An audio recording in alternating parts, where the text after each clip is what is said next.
Anong mensahe ang kailangang marinig ng mga Aquarius mula September 15 to 21, 2024? Pwedeng nangyayari na to, kung mangyayari pa lang. Kung hindi man para sa inyo tong magiging reading, baka para sa someone na kakilala nyo o malapit sa inyo. Baka may lumabas na gender mamaya, gawin nyo na lang energy, masculine at feminine energy. Pwede rin naman na huwag nyo nang pansinin yung gender. Hindi ko alam kung anong lalabas, kung positive ba o negative ang magiging reading. Depende sa kung anong mapipick up kong energy mamaya.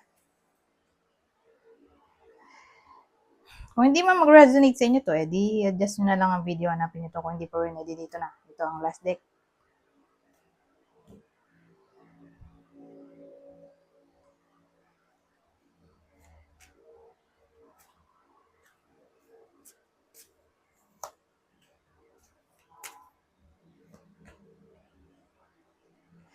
Oho. Nangyari dito. Oho.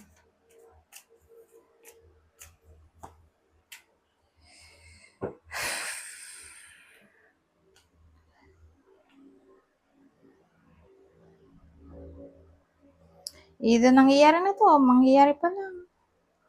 Kasi dalawa yung senaryo eh. Una, ayan na. Nakikita naman natin sadness to, di ba? Unconventional relationship. Someone new, probably an ex.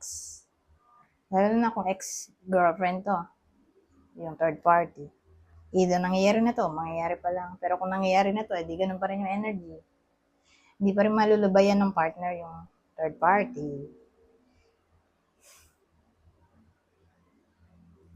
So, week na to. Ay, yung pangalawa. Pangalawa, babae yung mag-cheat. Sad to say.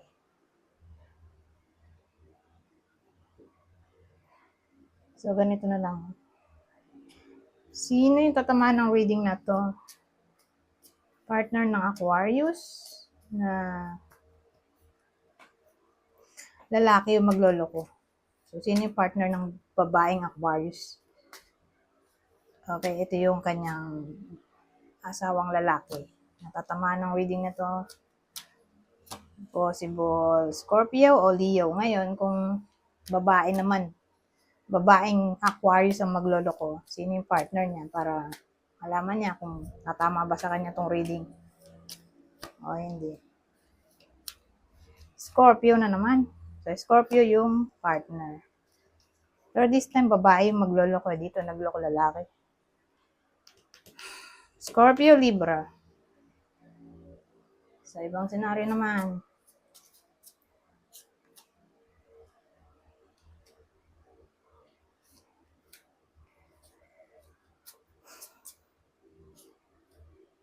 oh, saktong-sakto. Oh. Yung sinabi ko. Yung may magloloko, di ba? Sabi ko nga lalaki. Tapos ang third party niya ay ex niya, ex-girlfriend, ex-wife.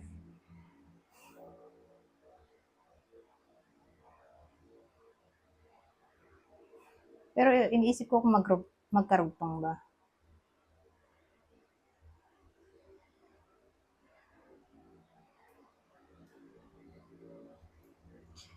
Well, ang maganda kung magkarugtong, matatauhan yung lalaki. Hindi ko alam doon sa babae. Babaeng Aquarius na magloloko. Pero yung lalaking nagloloko na, o ito yung person nila, lalaki, matatauhan yan. Pipiliin niya pa rin yung original niya o yung unang family, unang karelasyon. Ibang case,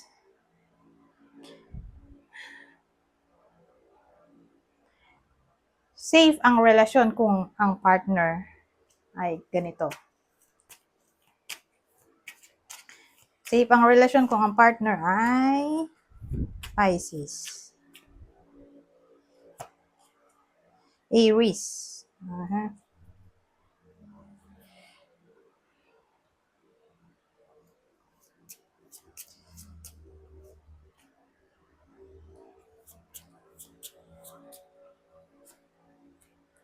Oh.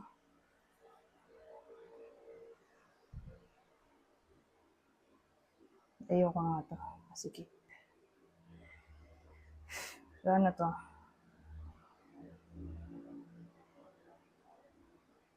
Kasi ang dating, may manliligaw sa iba sa inyo. Either nangyayari na to, o mangyayari pa lang, o dumating na, o darating pa lang. May magkakagusto sa iba sa inyo pero ayaw nila. Siguro dahil hindi nila type yung manliligaw, o mas preferred nila na maging single na lang kaysa magkaroon ng karelasyon. Pero, ganyan ang dating, may darating. Pero, teka, nakatilong ko. So, ganun ang sitwasyon, may darating pero hindi i-welcome ng iba sa inyo. Ayaw nila. Ayaw nilang maging in a relationship for some reason. Mas gusto nilang maging independent.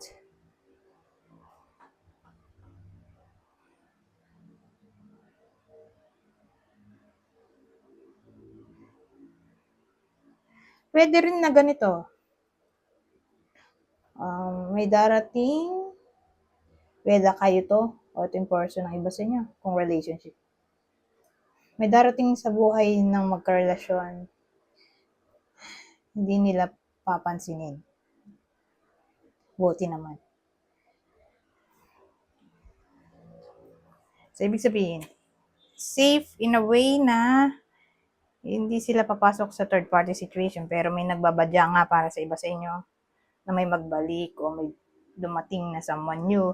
Pero mas ipa-priority nila ang loyalty sa connection kaysa i-welcome o i-entertain itong magiging suitor nila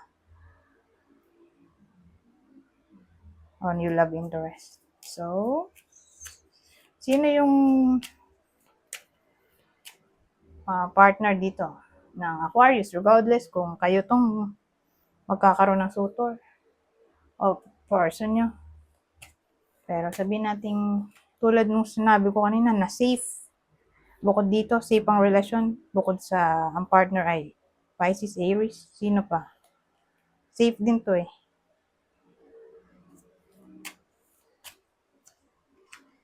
Libra, Taurus. Kaya lang haba pa ng oras. Nagdagan nga natin ng playing card. Iba lang.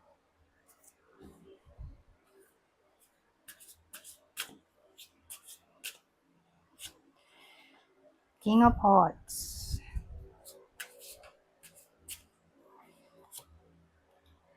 Jack of Clubs. So, ano mahinig ito? Puro tao naman to. So, may kailangan akong gawing tao dyan sa dalawa. At yung isa ay energy.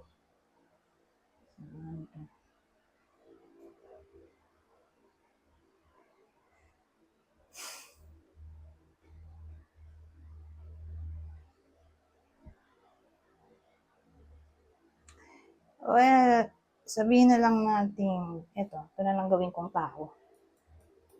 Ito ang energy. Okay? So, sabihin natin,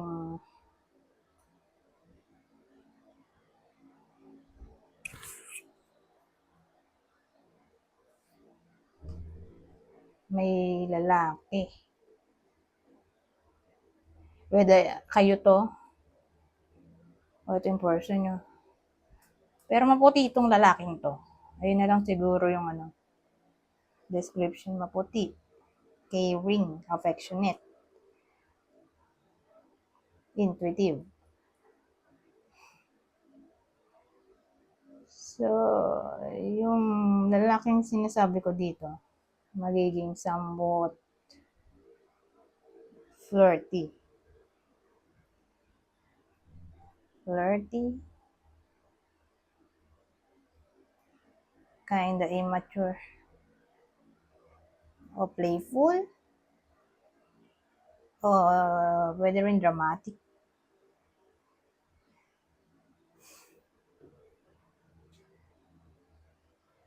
Pero ang maganda, impatient din. Pero ang maganda nga,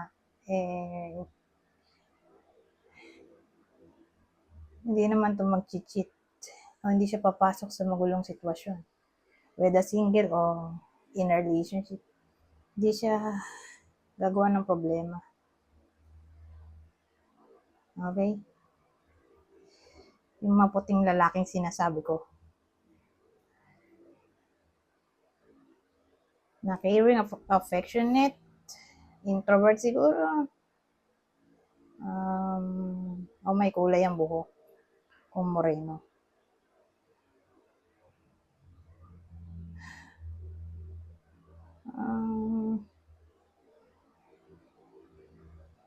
Anyways, hanggang dito na lang. Goodbye.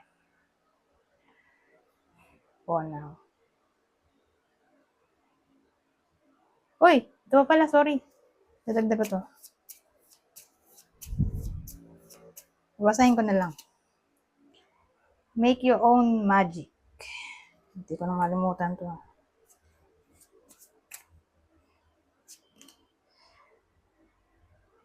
Advice, you are capable of magical creation.